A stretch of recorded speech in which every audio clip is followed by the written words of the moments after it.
Olá, Clube da Insônia! Tem lugares que guardam memórias e tem outros que guardam presenças. Portas que se abrem sozinhas, vozes que vêm do nada. São só coincidências? Ou será que os mortos realmente não foram embora? Hoje eu vou te contar 5 relatos sobre fantasmas. Eu sou a Nina e esse é o canal Torvo.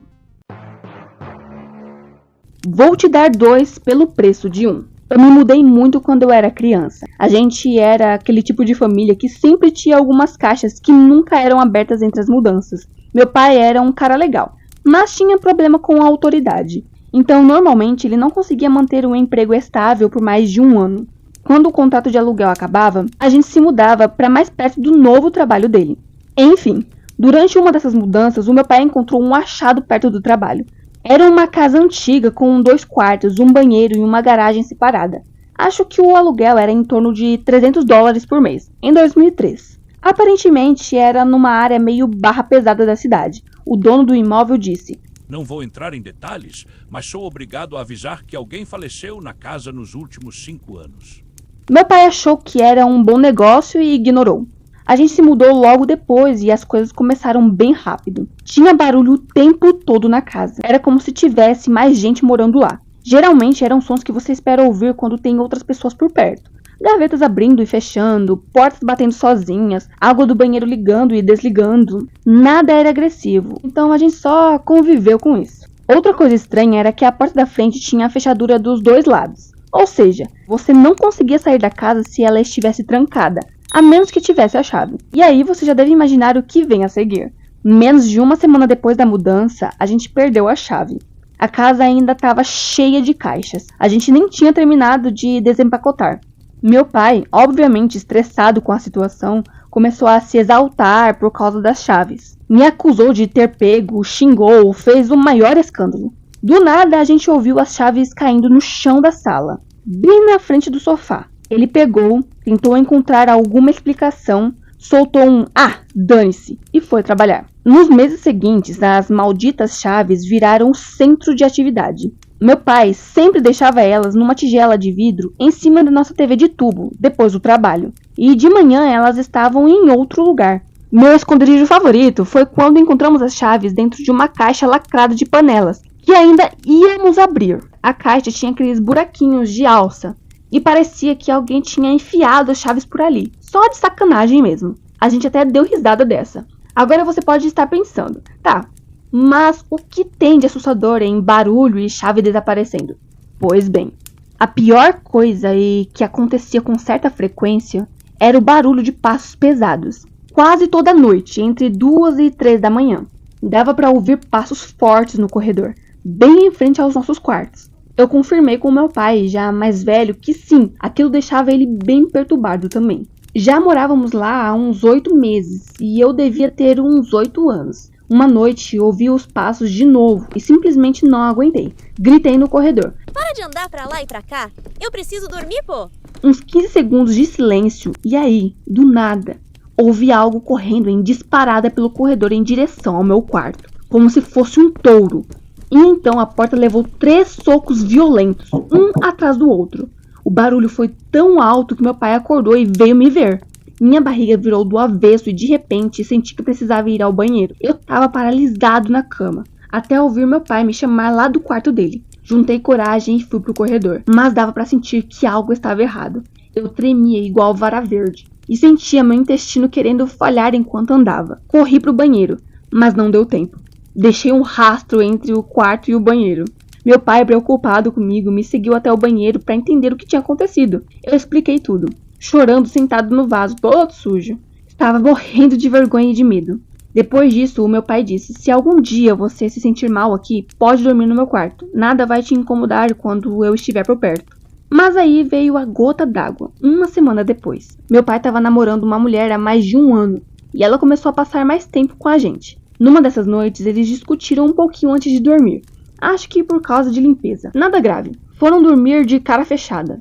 Adivinha o horário? Entre 2 e 3 da manhã. A namorada dele foi puxada pela perna para fora da cama, arrastada até o corredor. Segundo ela, só acordou quando já estava no chão, sendo puxada por alguém. Demorou para entender o que estava acontecendo. Gritou e o que quer que fosse, soltou.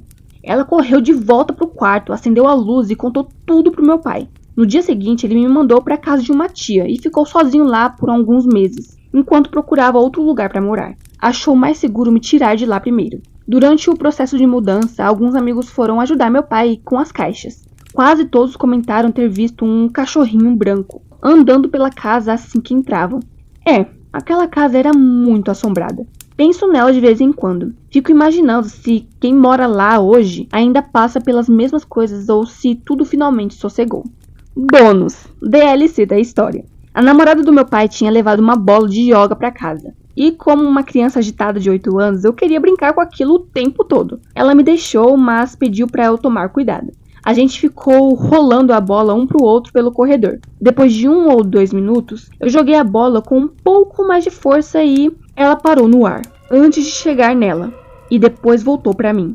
Ela ficou horrorizada. Eu era pequeno demais para entender o que tinha acontecido e ela não quis assustar o filho de 8 anos do namorado dela. Só disse que não queria mais brincar com a bola e fomos fazer outra coisa.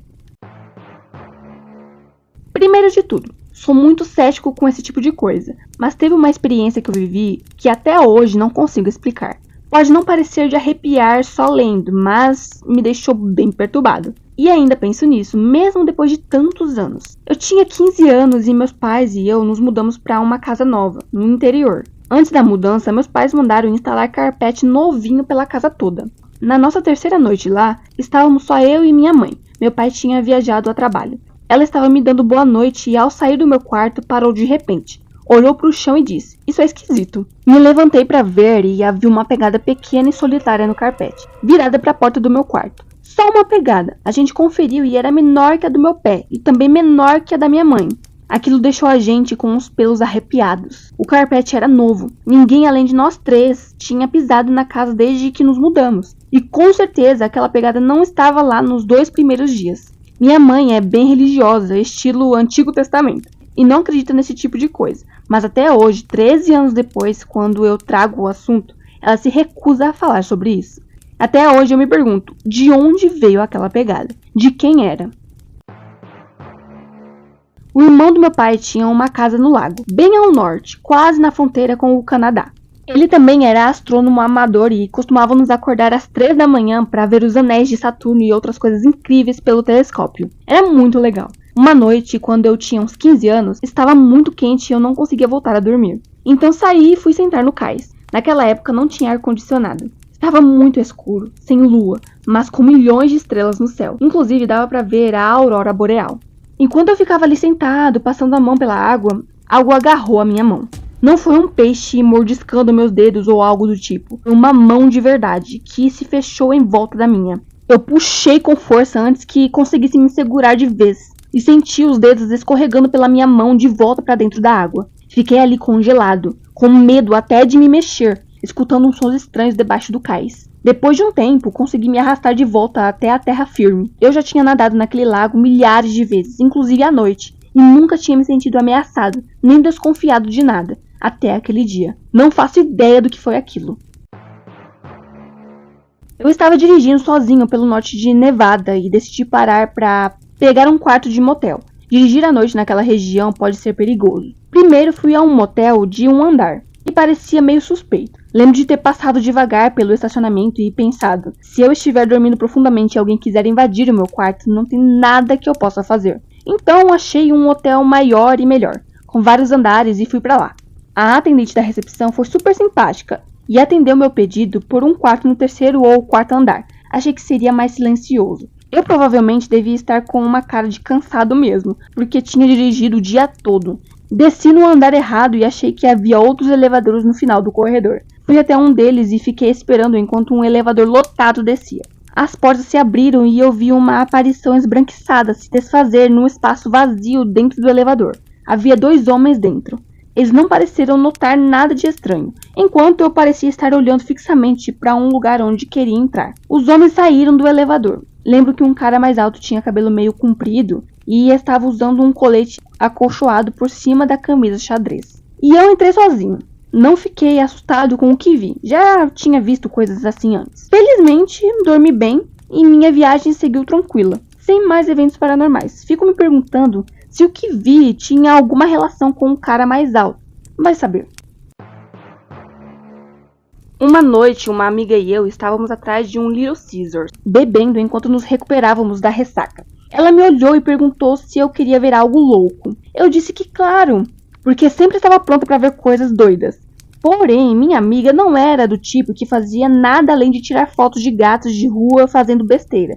Então eu imaginei que seria algum desses vídeos. Ela abriu a galeria de fotos do iPhone dela e me mostrou uma foto antiga dela, com outra garota no recreio. Eu olhei a foto, tentando entender o que eu deveria estar vendo. Fiquei confusa, dei de ombros, realmente eu não entendi. Ela me perguntou se eu havia decorado a foto. Eu disse que sim, mas que não entendi o significado por trás dela. Ela levantou a mão e pediu para eu esperar. Começou a navegar rapidamente pela galeria e quando achou a foto me mostrou. Era uma selfie com a mesma garota da foto anterior, só que dessa vez dentro da sala de aula. Olhei de novo e percebi que a garota parecia desleixada, suja, cansada ou sem teto. Olhei devagar para minha amiga, cerrei os olhos e perguntei do que aquela foto se tratava, qual era o significado por trás dela, porque eu estava pronta para repreendê-la por estar zombando de alguém cuja família estava passando por momentos difíceis. Ela começou a rir baixinho e eu fui ficando impaciente. Perguntei se ela já tinha visto a foto inteira. Eu disse que sim, e aí? Minha amiga contou que tinha mostrado a mesma foto para a professora dela, com quem tinha bastante proximidade. A professora ficou confusa e perturbada com a foto. Quando minha amiga perguntou por que ela parecia incomodada, a professora perguntou quando a foto havia sido tirada. Minha amiga respondeu, no mesmo dia que você está vendo essa foto. A professora explicou que aquela garota na foto não deveria estar ali. Eu pensei que a garota fosse perigosa e que tinha sido expulsa, mas minha amiga fez uma pausa e me disse, não, ela já estava morta há meses. Esses foram os relatos de fantasmas de hoje. Espero que você tenha gostado. Se sim, deixe o seu like assombroso, se inscreva para fazer parte do Clube da Insônia, ative o sininho para não perder nada e até o próximo vídeo.